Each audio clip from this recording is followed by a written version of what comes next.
On va parler maintenant des inéquations. On va tout d'abord parler des inégalités. Par exemple, une inégalité 2 est inférieure à 3. Une autre inégalité 5 est supérieure à 1.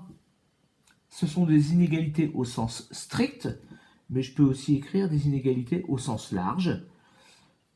Par exemple, 2 est inférieur ou égal à 3, et puis 5 est supérieur ou égal à 1.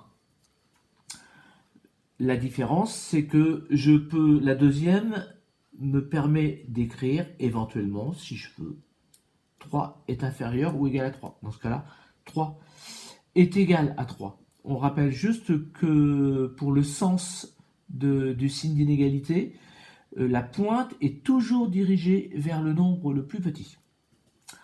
On va voir maintenant ce qu'on peut faire avec les inégalités. Par exemple, je reprends la première que j'avais choisie. Par exemple, 2 est plus petit que 3. Et si je décidais d'ajouter un même nombre, n'importe quel, des deux côtés de mon inégalité, est-ce que ça va changer quelque chose? Ajoutons par exemple 7 des deux côtés de mon inégalité. À gauche, 7 plus 2, ça fait 9. À droite, 7 plus 3, ça fait 10. Je m'aperçois que 9 est plus petit que 10, donc le sens de mon inégalité est conservé. Je peux faire la même chose en prenant la même inégalité de départ et décider de soustraire, par exemple, 4.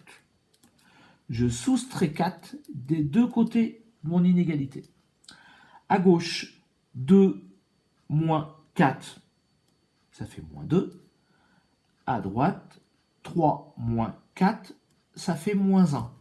Et on s'aperçoit que moins 2 est plus petit que moins 1, donc le sens de mon inégalité est conservé.